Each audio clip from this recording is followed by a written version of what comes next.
తక్కిన పనులు చేయాలి. ఈ స్నానము 6 రకాలుగా చెప్పారు. బ్రాహ్మము, ఆగ్నేయము, వాయవ్యము, దివ్యము, వారుణము, యౌగికము అని స్నానములు 6 రకాలు. అవకాశాన్ని బట్టి ఇందులో ఏదో ఒక స్నానం చేయమన్నారు. అంటే ముందు బ్రాహ్మస్నానం అంటే ఏమిటి అంటే, మనం నిత్య స్నానం చేయడానికి ముందు మంత్రపూర్వకంగా దర్భలతో నీటిని శరీరం మీద చల్లుకోవాలి. లేదా స్నానం చేశాక దర్భలతో నీళ్లు నెత్తి మీద చల్లుకుంటే మంత్రాలతో ఓం ఆపోహిష్టామయోభవస్థానవు జగధాతన వంటి మంత్రములతో దర్భలతో నీళ్లు చల్లుకున్నా, లేదా అపవిత్ర పవిత్రో వా సర్వావస్థాంగతో పివా యశ్వరే పుండరీకాక్షం సభాఖ్యాభ్యంతర శుచి అనే శ్లోకంతో దర్భలతో నీళ్లు నెత్తి మీద చల్లుకుంటే, ఒకవేళ వాడు స్నానం చేయలేకపోయినా స్నానం చేసిన వాడు అవుతాడు. ఇది బ్రాహ్మస్నానం అట, బ్రహ్మస్వరూపమైన స్నానం.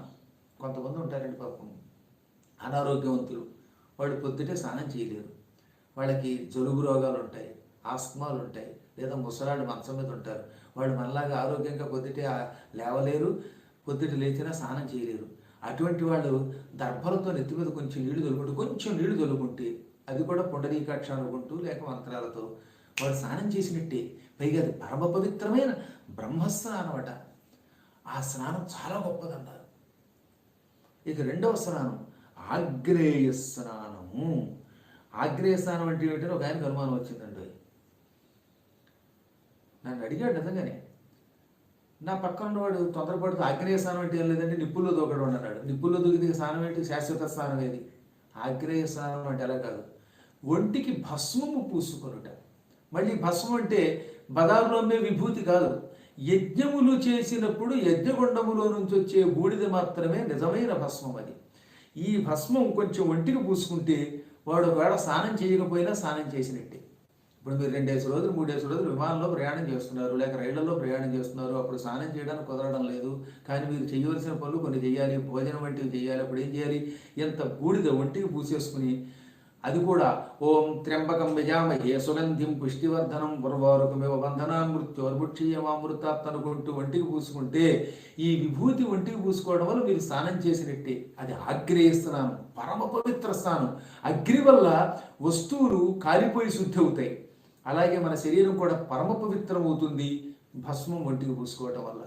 బ్రాహ్మస్నానం ఏమో దర్భలతో నీళ్లు చల్లుకోవడం, ఒంటికి భస్మం పూసుకోవడాన్ని ఆగ్నేయ స్నానం అంటారు. మళ్ళీ చెబుతున్నాను, మిగతా 4 స్నానాలు రేపు చెబుతాను. మనం తప్ప గుర్తుపెట్టుకోవాల్సింది ఏమిటి? దర్భలను నీళ్లలో ముంచి ఆ నీళ్లు దర్భలతో నెత్తి మీద చల్లుకోవడం బ్రాహ్మస్నానం. పరమ పవిత్రమైన యజ్ఞగుండము నుంచి వచ్చిన విభూతిని ఒంటికి పూసుకోవడం ఎంతో కొంత, అంతా పూసుకోలేం కదా, కాస్త నుదుట కాస్త చేతులకి ఎంత పూసుకోగలిగితే అది ఆగ్నేయ స్నానం. ఇవి అద్భుత స్నానములు. ఇంకా మిగతా 4 స్నానములు, వాటి వల్ల వచ్చే లాభాలు, నిత్యం ఎలాగ మనం ఉపాసన చేయాలి, అందులో సంధ్యావందనం అంటే ఏమిటి, తర్పణాలు అంటే ఏమిటి, ఇవన్నీ కూడా క్రమక్రమంగా రాబోయే భాగాల్లో మనం తెలుసుకుందాం.